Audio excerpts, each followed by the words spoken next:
everyone, I'm Brandon. Welcome to my channel, Books in the Shire. Today I'm going to be talking about all the books that I read in March. So for some March statistics, I read 5 books in March with a total of 1,752 pages read. I listened to 52 hours. All of the books I read in March were via audiobook, and I followed along physically for most of them, but yeah, I read all audiobooks, and I had an average rating of 3.2 stars, so it was a fairly decent month. There were some hits, some misses, and some fine books. So let's just get into those. The first book I read in March was A Lady's Guide to Etiquette and Murder by Dianne Freeman. I gave this 4 stars. I really enjoyed it. It's the first book in a historical cozy mystery series. I found this book on a whim on Scribd. I was literally just like looking for, I don't even know what, I think I was Googling Bridgerton to be honest, but I don't know. But yeah, this book popped up. It sounded interesting, so I said, I'll read it, and I actually really enjoyed it. I gave it 4 stars, like I said. It was a really fun mystery. Like, it's a cozy mystery, so it's not like crazy complex or anything, but it was well set up. The characters were intriguing, and like it was overall a really decent book. Also, it has a really slow burn romance, which I'm all about, because it's like the main character doesn't realize she has feelings for a guy, but then she kind of does, and stuff happens, and it's just really good. I don't know, I really enjoyed it, but yeah, it's a fun, cozy mystery. Next, I read Fable by Adrienne. I gave this book 2 stars. I don't even know what to say about it. It's not that this book is bad. This book is not bad by any means. The writing is well done. You know, the world is interesting. The characters are technically fleshed out. I just like didn't really care for the book. The characters for me were really bland. Like, they were just very stereotypical characters. None of them had, you know, great personalities or like in-depth characterization. Our main character, Fable, she was the most fleshed out character, but even she was a bit bland because she's just like, I'm a strong YA lead. Like, I don't know how to explain it. It just like wasn't my favorite, and it's all in first person perspective from Fable, and I think that kind of hurt the book. You couldn't distinguish the characters without the author saying it, for me at least. I mean, maybe other readers, because I know a lot of people enjoyed this book, maybe they could distinguish the characters, but for me it's like if the author hadn't said so and so said this, I would have been like, it could have been a handful of characters, honestly. I think it had a really interesting premise, but I think it was a slow build up. The first 100 pages of the book are just her on this island basically being like, I gotta get out of here. And it's like, okay, but why? Like, I don't know. I didn't really care for it all that much. I understand why people enjoyed it. I can see the potential in it. Just for me, it didn't click, and I just wasn't vibing with it, and that's fine. The third book I read in March is Red Queen by Victoria Aveyard. I gave this 4.5 stars. I absolutely loved it. I'd heard so many mixed things about this series on Bookstagram, and I'll get into that a bit later. But so I was a little nervous to pick it up, but I'm actually really glad I did because I really enjoyed it. Yes, there's a lot of like stereotypical YA tropes and, you know, characterizations and stuff in this book, but I feel like it was done really well that I didn't care. It's classified as fantasy, but it's also kind of dystopian, and I feel like combining the two, fantasy and dystopian, made it really unique because while a lot of, like, there's royalty and everything involved, so that's like the fantasy elements, but then there's dystopian where it's like this world is kind of crumbling apart, people are separated by blood. It was just really interesting, and I loved the characters.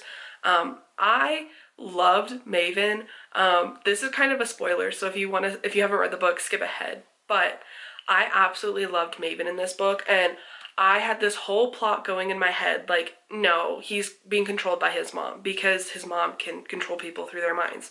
And I was just like, Maven is just too good of a character to be corrupted. I felt like Cal had more corruption energy, I guess. I don't know how to describe it, but I was in love with Maven, and I was just like, I had such high hopes for his character, and then I'll get into it later, but I read the second book later in March, and I was sadly disappointed. Maven just deserves justice, and I will die on this hill. I mean, I still have to finish the series, but right now, Maven deserves justice.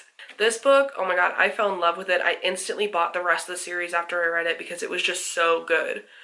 But then it gets worse. Then I read Glass Sword by Victoria Aveyard. This is the second book in the Red Queen series. I gave this book 3 stars. 3 stars is not bad, no, but compared to the first book, I was so disappointed with this one. Again, spoilers, skip ahead if you don't want to hear it.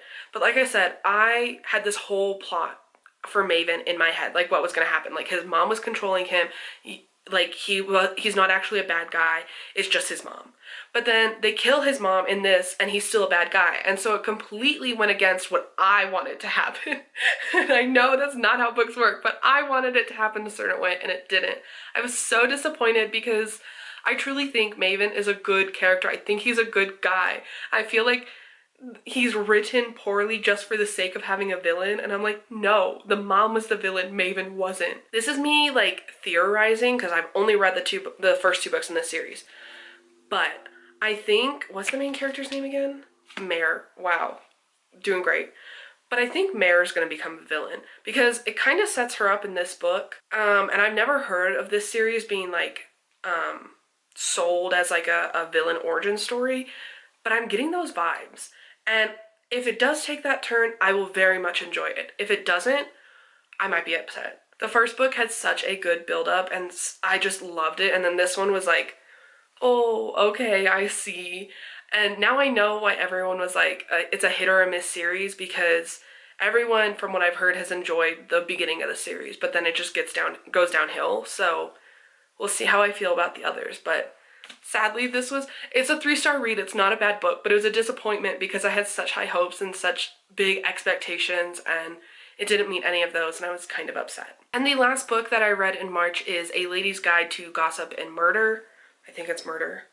Yeah, sorry, by Dianne Freeman. I gave this book 3 stars. This is the second book in the Countess of Harley Cozy Mystery series. This one, I think, because they're cozy mysteries, it's a period piece, it's kind of repetitive from what the first book was, so I think that's ultimately why I gave it 3 stars, but I still really enjoyed it. I think, the mystery in this one slightly more, but I think there was kind of a lull in characterization, and there was a bit of stagnant, like, world building in this, because you got a lot of world building in the first one because there's a scenario where our main character moves to London from living in the countryside, and now she's just living in London, so you don't have like that change, you don't have the like familial relationships as much.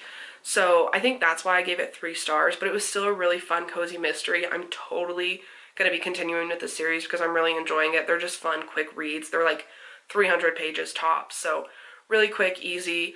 I really like the slow burn romance in it.